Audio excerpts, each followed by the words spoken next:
Deep inside the Imperial Palace on Terra, there is a space called the Investiary, an open amphitheatre, vast and sky-facing, its stone floor worn smooth by centuries of ceremony, ringed with 20 plinths of ouslite, a dark, close-grained stone quarried from deep in the Himalazian Mountains.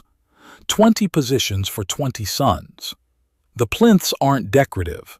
They were placed with the same precision Rogal Dorn brought to every fortification he ever built, spaced equidistant, arranged in a deliberate arc, each one proportioned to bear the specific weight of a life rendered in stone and bronze.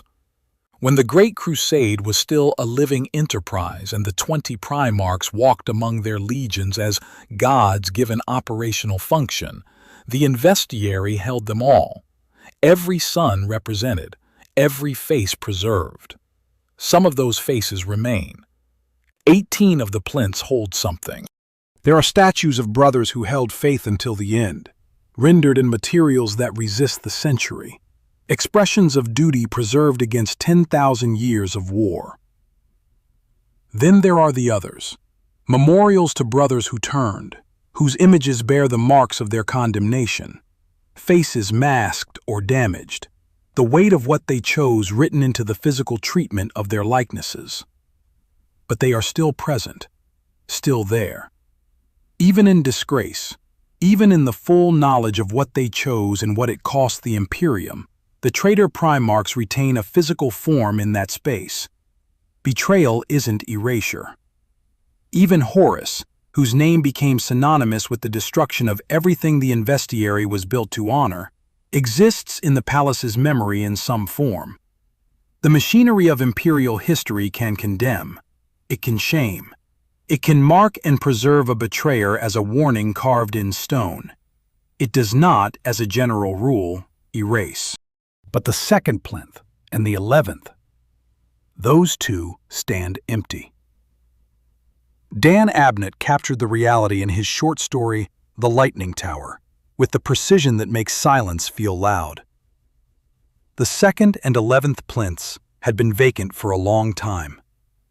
No one ever spoke of those two absent brothers, their separate tragedies. The sentence trails off. No names, no history.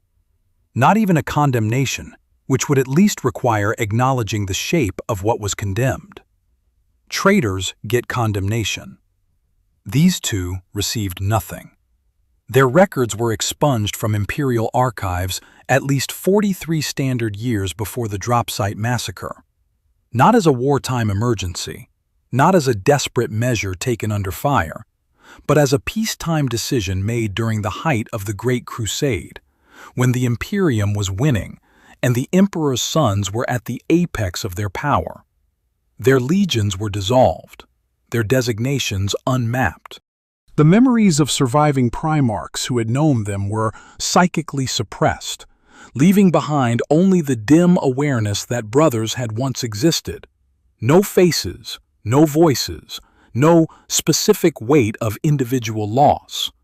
And the physical monuments that remained in the Investiary were left exactly as they stand now, vacant, not covered, not shrouded, not memorialized in disgrace, simply absent, in the way that something surgically excised is absent from a body.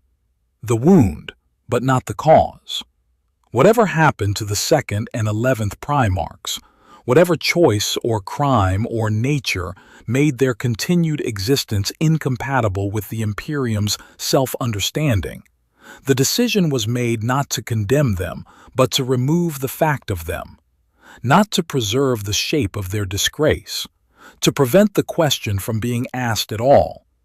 Rogal Dorn asked the question. Twice, in some form, he came close enough to the answer to understand it. And twice, in the shielded chambers of his own mind, he chose to seal it away again. That is the anomaly at the center of this argument, an anomaly the standard history of the Horus heresy has never fully accounted for. Rogal Dorn isn't a complicated man. That isn't a diminishment. It's the precise nature of his power, and it's the first thing that must be understood before his choices carry their full weight. He was the seventh Primarch found during the Great Crusade. The Emperor's fleets reached the ice world of Inwit, tidally locked against a dying red star, the dark side a wilderness of crevasse mazes and frost dunes, where predators moved through perpetual auroras and the cold could freeze a man inside his own armor in seconds. In 835.M30, the world's people were defined by a single operating principle. Survival required endurance above individual cost, and weakness was a price paid not by the warrior who faltered, but by everyone who depended on him. Rogal Dorn grew up under those conditions, rising from the ice hives of his adoptive house to rule first the planet and then the entire Inwit cluster. He kept a fur-edged robe that had belonged to the patriarch who raised him, the man who wasn't his blood, who taught him tactics and survival and the compound loyalty of leading people in cold that killed without warning, and slept with it on his bed every night, even after he understood the man wasn't his real grandfather. That kind of loyalty does not analyze itself. It simply holds. The Lexicanum records a specific quality that distinguished Dorn from his brothers. He exemplified truth and could never tell a lie, even if it would have aided his cause. This isn't the same claim as saying he was blunt or tactless or too principled for diplomacy. It means the architecture of strategic deception was structurally unavailable to him. When Fulgrim asked whether the Imperial Palace could withstand assault by Perturabo's iron warriors, Dorn answered honestly that it couldn't. The answer was tactically accurate and diplomatically catastrophic. Perturabo took it as a calculated insult to his legion's assault capabilities, and the rage that followed nearly produced open war between brothers. Dorn could have found a more careful phrasing, something technically true but softened at the edges for political consumption. He was constitutionally incapable of it. Truth wasn't a choice, it was architecture. The Warhammer 40K wiki leads its summary of his character with words that the Imperial Fists still use as foundational doctrine after 10 millennia. Discipline, duty, unyielding will. These are the measures by which every warrior is judged. Unarmed, a warrior with these qualities will still find victory, no matter how long or arduous the path. This isn't presented as aspiration. It's a statement of operational principle. The claim that will alone, disciplined and directed, is the actual deciding factor in every confrontation that matters. His philosophy ran deeper than that. The Lexicanum preserves what is probably the clearest direct expression of his interior life. There is no enemy. The foe on the battlefield is merely the manifestation of that which we must overcome. He is doubt and fear and despair. Every battle is fought within. Conquer the battlefield that lies inside you, and the enemy disappears like the illusion he is. This isn't military optimism. It's a declaration that the war is interior first and external second, that the self, conquered and made certain, produces a warrior who can't be defeated by an enemy who is, compared to interior chaos, merely physical. The enemy outside is a symptom. The real war is inside. The architecture of the Imperial Palace confirms this philosophy expressed in literal engineering. Dorn supervised its construction in the Himalazian Mountains with an obsessive precision that other Primarchs read as pride and Dorn understood as responsibility. He felt he was marring the Emperor's original design by adding the fortifications the heresy required. He regretted the necessity, the Lexicanum records, even while recognizing it as essential. But the original design could be restored. The original vision could be made whole again. This is a man who processes irreversible damage by insisting on the theoretical possibility of repair. The building can be fixed, therefore, things can be fixed. In The Lightning Tower, Abnett shows Dorn walking the half-demolished halls during the heresy's darkest phase, believing, genuinely believing, not performing, that the palace can be returned to its original beauty once the war ends. What the novel makes visible in that conviction is grief expressed in the only language Dorn possessed: structural restoration. He can't say, "I can't bear what has been lost." So instead he says, "It can be rebuilt." The conviction that the physical and the moral architecture both remain repairable isn't rationality.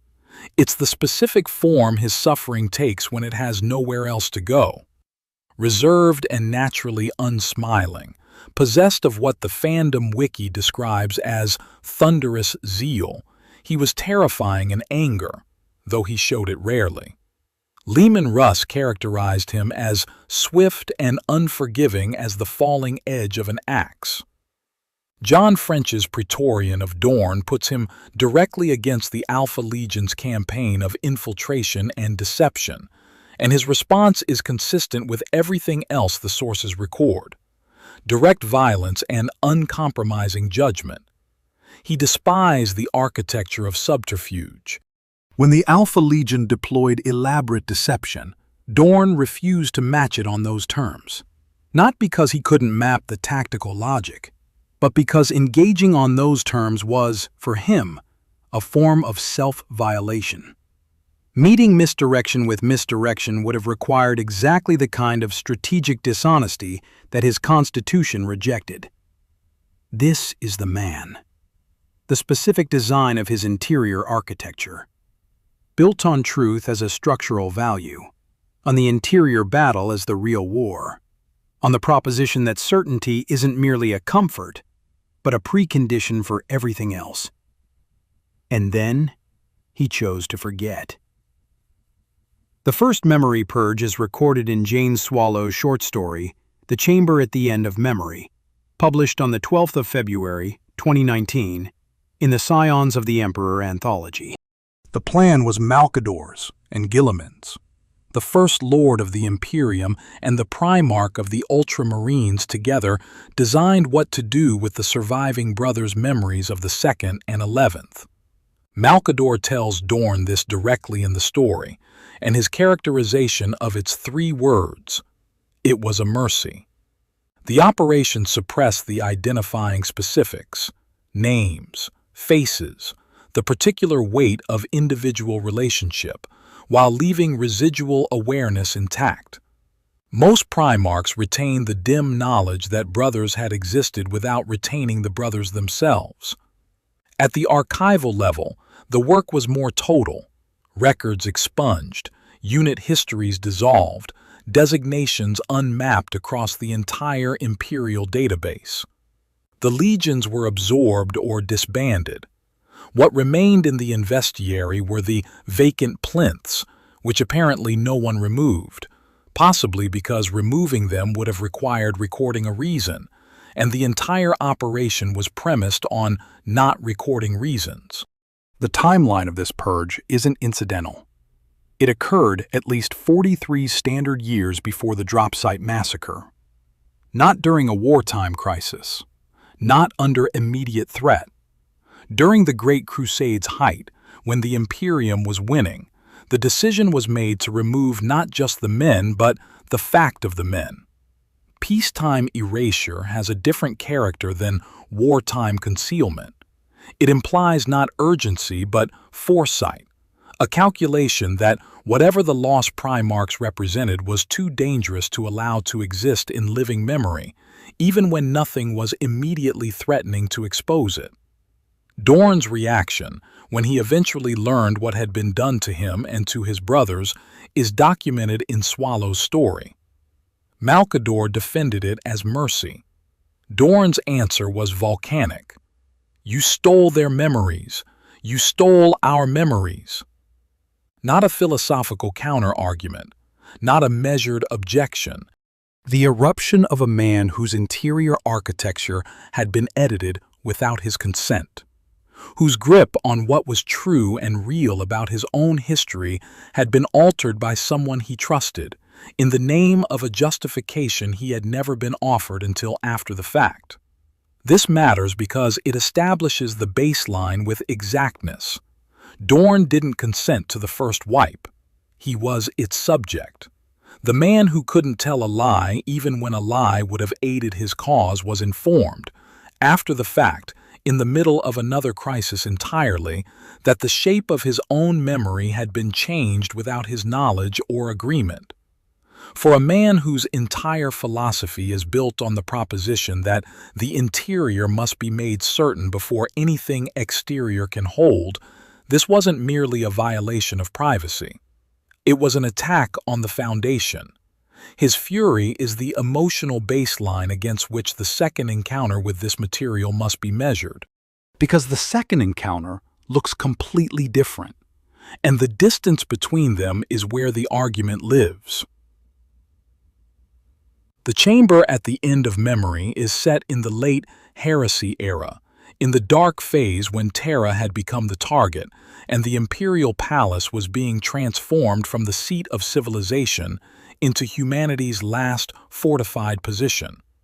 At some point in this period, Rogal Dorn discovered a chamber beneath the palace, a room sealed against discovery, protected with psychic defenses that implied something well beyond standard security protocol. The level of investment in keeping this space hidden was itself information. Whoever sealed that room expected someone might eventually find it, and considered that prospect dangerous enough to warrant extraordinary countermeasures.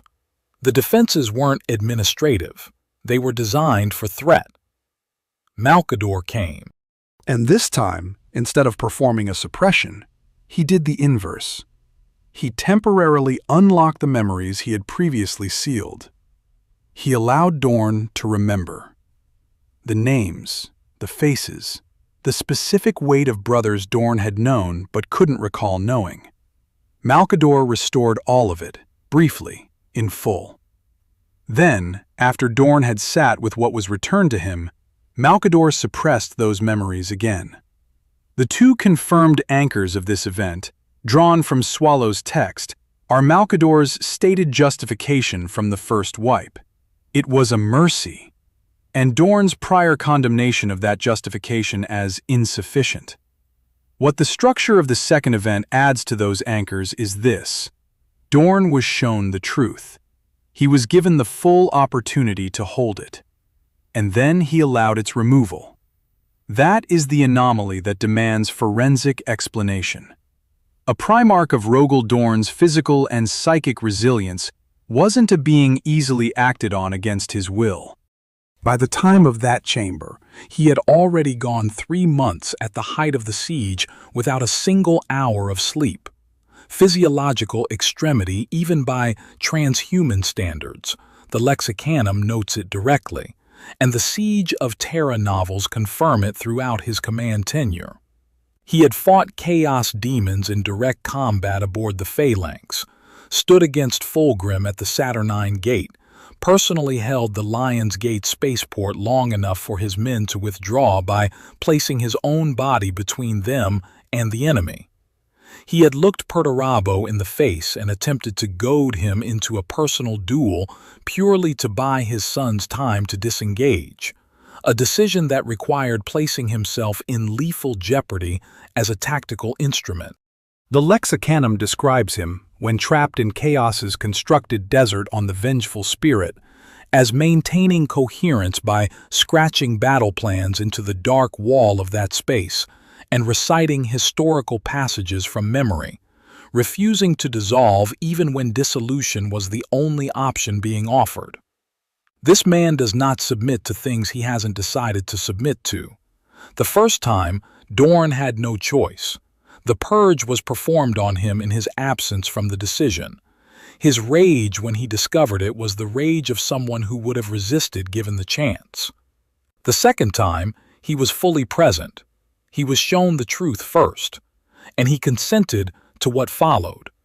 Whatever Dorn encountered in those restored memories, whatever the specific configuration of what had been hidden, his consent to their resuppression is the clearest possible signal of its severity. A man who treats self-deception as structural failure, who raged at the first theft of his memories and named it correctly as theft, chose, after being given the truth back, to seal it away again. Not under compulsion from Malcador, whose capacity to psychically overwhelm a willing Primarch-level subject is one thing, and whose capacity to overpower a resisting one is another matter entirely. Because what he saw, when the full picture was returned to him, was bad enough to make him choose ignorance over knowledge. The question isn't whether he chose. The canonical evidence establishes that he did. The question is what he saw that made that specific choice make sense to that specific man. Understanding what it would take to horrify Rogal Dorn into choosing amnesia requires first establishing what the Emperor told his sons about the warp, and what he didn't.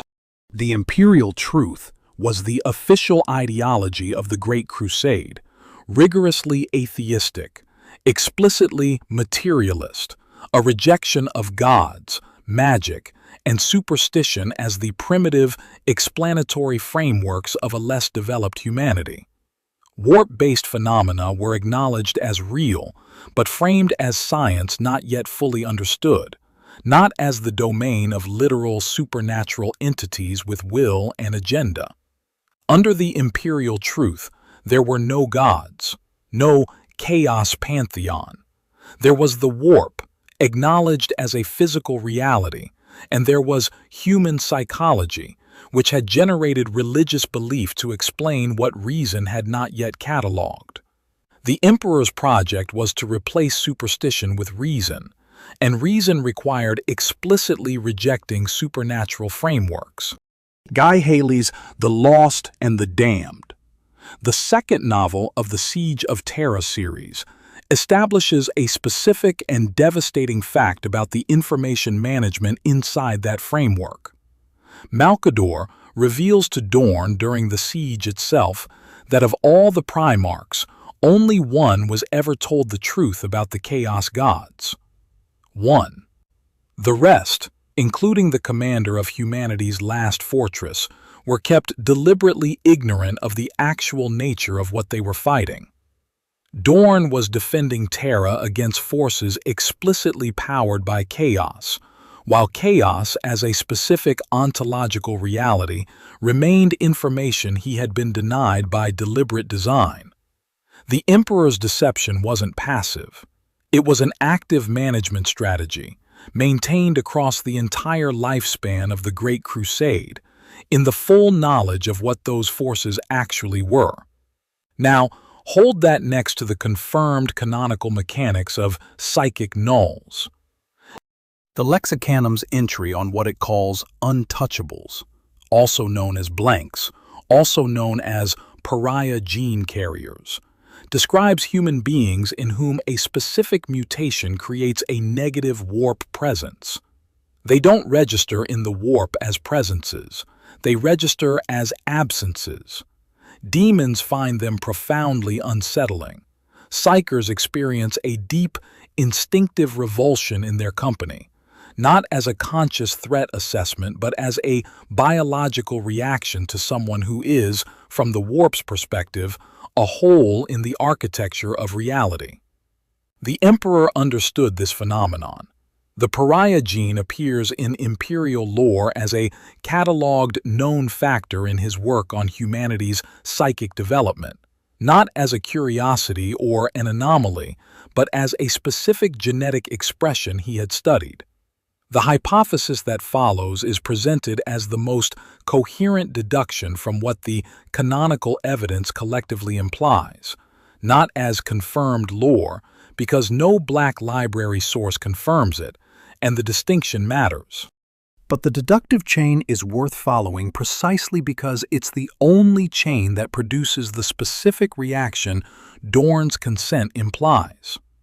If one of the 20 Primarchs carried pariah gene properties at the Primarch scale, existing not merely outside warp influence but as an active void within it, a living weapon against the thing the warp actually is, such a brother would constitute the Emperor's most extreme contingency against chaos. A weapon built at the apex of human genetic engineering, hidden in plain sight among the 20, designed for a threat the Imperial truth publicly denied. Not hidden as deception, hidden as contingency. The last resort of a plan the Emperor couldn't disclose without collapsing the public framework he needed his sons to function inside. The weapon itself isn't the problem. The problem is what a weapon of that specific nature proves about its creator's knowledge. A null Primarch, engineered at the Emperor's order, carrying the pariah gene at Primarch scale, designed as a warp weapon, isn't just a secret. He is a confession encoded in genetics. His existence proves that whoever created him understood the warp as a supernatural enemy, powerful enough to warrant a counterweapon at the highest possible scale of human capability. The Imperial truth claimed there were no gods in the dark. A null Primarch proves the Emperor always knew there were, always planned against them, always withheld the full picture, and told his sons precisely nothing while they fought and died for a framework of understanding that was, at the foundational level, a managed lie. Rogal Dorn, when those memories were unlocked in that sealed chamber, would have understood the full implication without needing anyone to walk him through it. He would have seen the shape of it in the first instant. His missing brother's nature. What that nature presupposed about the warp's actual character. What that character meant for the imperial truth that had been his foundation. And what the imperial truth's status as deliberate deception meant for every principle and instruction the Emperor had ever given him. He was the Praetorian of Terra, defending the Emperor's dream against the Emperor's enemies, while the Emperor's own testimony about those enemies had been withheld from him by design. The threat to Dorn personally was something he could have survived. He was built for absorbing catastrophic truths and continuing to function. Inwit had drilled that specific capacity into him before the Emperor ever found him. The world where the cold kills without warning, where weakness is a cost paid by the clan rather than the individual, where endurance isn't an option, but the operating condition of existence. He could have carried the full weight of what the locked memories contained. It would have damaged him. The specific shape of betrayal that comes not from malice, but from calculated management of your son's understanding. He could have endured it. He was constitutionally built to endure. His legion couldn't. The Imperial Fists aren't simply a military organization with a specialty in fortification. They are a psychologically coherent unit, and that coherence is the foundation of their operational capacity. Strip the coherence and you don't diminish the unit. You remove the ground it stands on.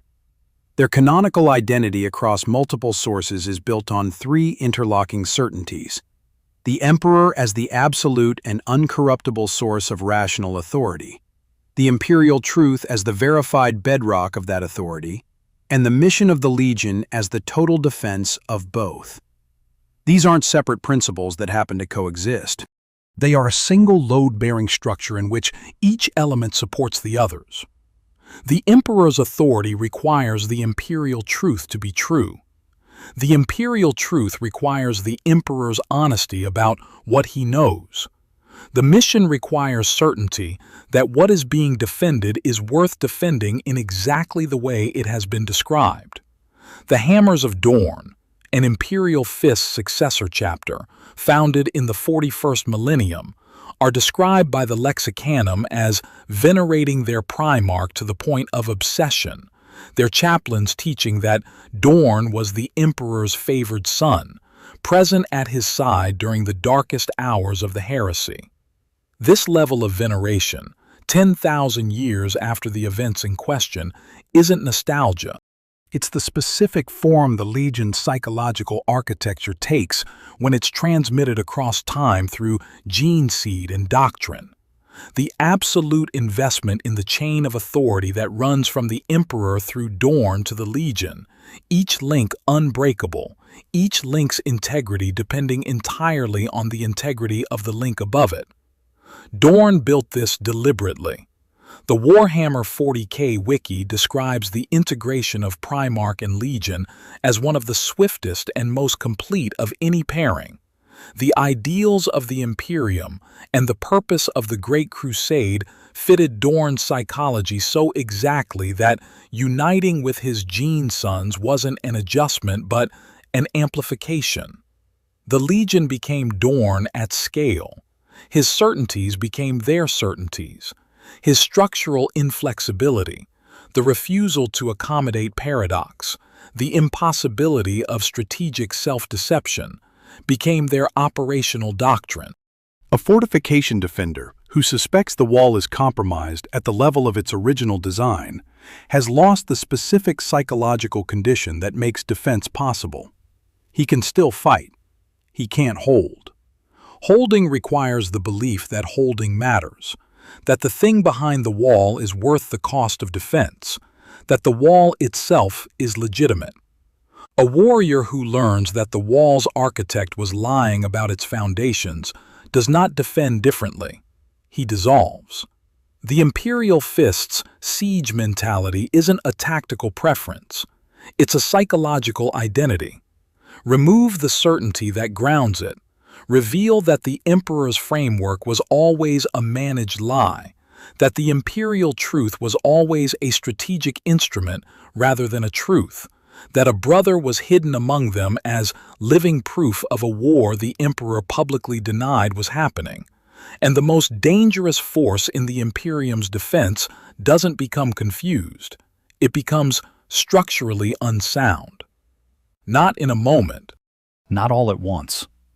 but in the specific, creeping way that a wall fails when a load-bearing element is compromised. The cracks spread from the foundation, and by the time anyone notices, the failure is already determined. By the time Dorn encountered that chamber, 3 months had passed in the siege without a single hour of sleep for him. He was managing simultaneous crises across multiple defensive zones. The Lion's Gate spaceport, the Saturnine Gate, the Bab Bastion, the Eternity Wall. Each demanded his full strategic attention. Each demanded that the warriors fighting in his name believe they were holding the line for something coherent and worth holding. Dorn wasn't merely the tactical commander of the siege. He was its psychological anchor, the certainty that his men borrowed when their own ran thin. Whatever Malcador unlocked from his memory wasn't aimed at Dorn, it was aimed at all of them.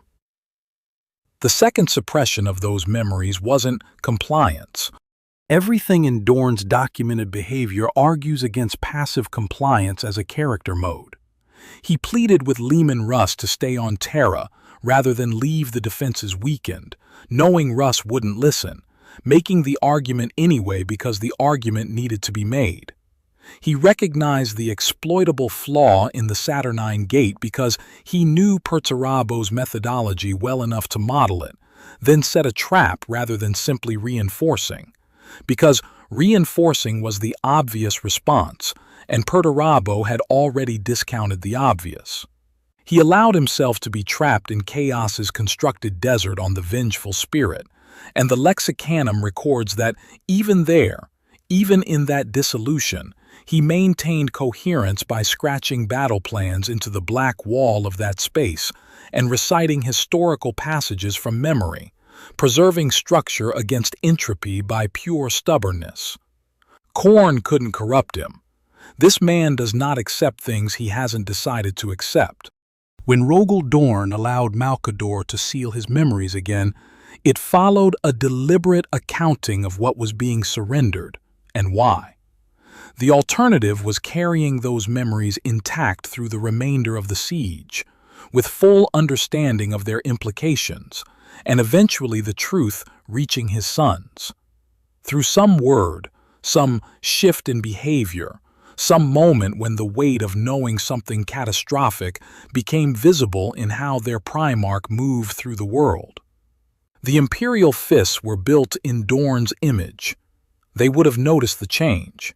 They were designed for exactly that kind of perceptual precision, and once they noticed enough to ask the question, the truth would have done what truths of that magnitude always do. It would have spread, and the wall would have cracked from the inside while the enemy was still hammering the outside.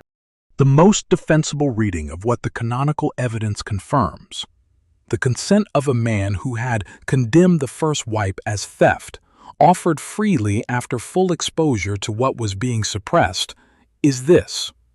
Dorn looked at the truth, mapped its weight against his knowledge of his sons, and concluded that the knowledge wasn't a burden he could share without destroying what it was shared into.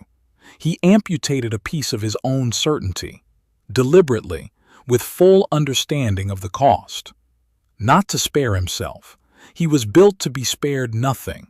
He carried the absence so his sons could carry the certainty. His stoicism was never the absence of interior life. The wiki describes the stone in his soul as his ability to bear whatever his father needed of him, not his capacity to not feel, but his capacity to keep bearing when feeling was present. His fury at Malcador in Swallow's story is the evidence that the containment had limits. The anger that erupted when he learned what had been done to him wasn't performed and not calculated. He didn't frame it diplomatically. He called it what it was: theft. The stoicism is the architecture built over the interior to make it functional. The eruption proves what the architecture is holding. When he agreed to the second suppression, he wasn't performing stoicism. He was making the specific sacrifice that stoicism was designed to enable. Surrendering something real, something true, something irreplaceable, because the logic of the decision required it, and because he was the one specifically built to survive making it. The loss took a particular form that no fortification can address. You can't mourn what you no longer know you had. The gap in his memory remained. The shape of brothers without the brother's substance, the specific gravitational pull of having known someone without retaining who they were. An absence that can't be fortified against because it has no name, no outline, no specific location in the interior landscape to build a wall around. Whatever remained of those erased brothers in Dorn's mind was the felt weight of a door without a room behind it. He chose that, for his sons. In the cold engineering calculus of a man raised on a world where survival required endurance above individual cost, and the price of one warrior's weakness was paid by the clan. After the chamber, Dorn returned to the wall. The siege continued. The Bob Bastion held, then fell to a massive Sons of Horus assault. The retreat to the Sanctum Imperialis, the teleportation onto the Vengeful Spirit, where chaos constructed its desert and stripped his memories one by one, and even then, the Lexicanum records, he scratched battle plans into the dark wall of that space and recited old historical passages, maintaining structure against dissolution by pure constitutional refusal to stop. He found the Emperor's broken body after Horus fell, carried it to the Golden Throne, received the last instructions on how to shape what survived. Malcador died holding the throne while the Emperor confronted Horus. He took with him, to whatever end a Psyker's death reaches, the full knowledge of what lay in the sealed chambers and the vacant plinths and the minds of the men who had once known. The Investiary stood unchanged. Dorn donned black and led his sons on a crusade of penitence across the Imperium, feeling the fall of the Emperor as personal failure.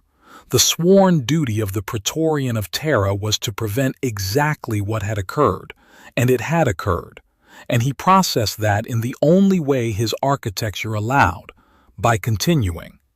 His final fate is ambiguous in the canonical record. He disappeared during a boarding action against a Chaos fleet in the late 31st millennium, attacking a Chaos warship during the First Black Crusade with a force the sources describe as vastly outnumbered, a tactical choice that looks less like a calculated gamble and more like a Primarch who had decided what the final expenditure of himself should accomplish, and made the decision without consulting anyone else. What the Imperial fists recovered were remains, the full skeleton, preserved in clear amber aboard the phalanx, displayed in the inner chapel of the Reclusium. In ceremonies of sufficient importance, light is directed through a hole in the chapel ceiling onto the amber, and the Primarch's form appears to glow green, gangrenous and still, perfectly preserved in the medium of loss. The skeletal hands are inscribed with the names of every chaptermaster who came after, each new name carved into Dorn's own bones by the chaplains, filling available space slowly across 10,000 years. A record of continuity maintained in the Primarch's remains, as if the duty never ended, as if Dorn himself is still holding the wall through the hands of every man who came after him.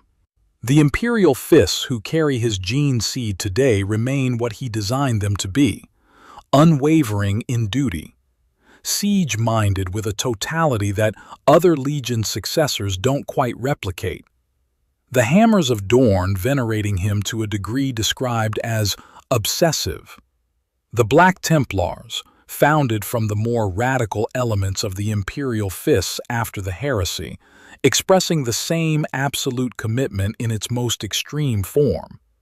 The fists and all their sons hold every wall because holding walls isn't for them a tactical preference. It's a psychological identity, the operating condition of what they are rather than a description of what they do. They don't know the full reason. They haven't been told. The vacant plinths stand in the Investiary and no one speaks of what they once held. The closing argument requires no speculation. It follows directly from what the evidence confirms.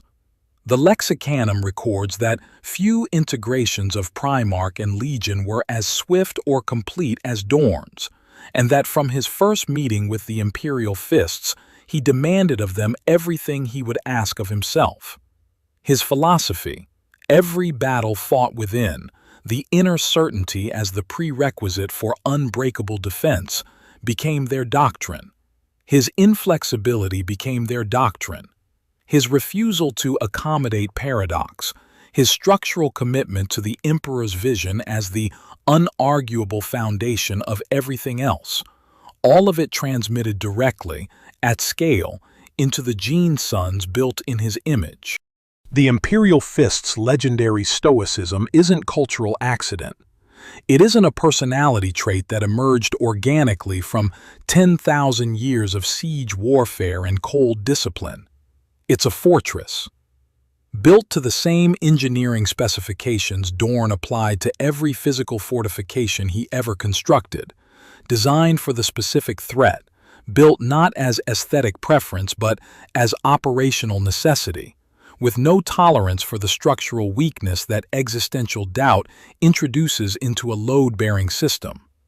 The absolute certainty of their doctrine, the binary clarity that admits no paradox, the totality of their commitment to the Emperor as the uncorruptible source of rational authority, all of it functions as reinforcement against exactly the kind of question that the truth of the lost Primarchs would trigger in warriors whose entire identity is anchored to the proposition that the Emperor's project is exactly what it appears to be.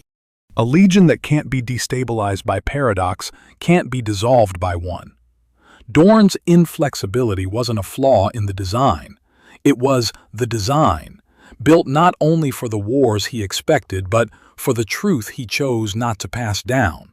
He sealed the one fact that could crack that fortress in a shielded chamber beneath the palace and declined to carry the key.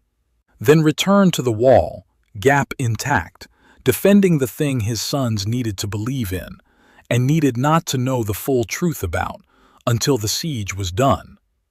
The Investiary's vacant plinths stand. The Imperial fists patrol the corridors of the throne world in amber and gold, certain in the way that only a legion designed for certainty can be certain, holding every position their Primarch ever told them to hold. What lies beneath them remains where Dorn put it. The silence in Dorn's mind wasn't empty. It was load-bearing. And the weight it carried wasn't his grief, or his shame, or his failure. It was the certainty of 600,000 sons who needed to be unbreakable at exactly the moment the Imperium needed an unbreakable wall.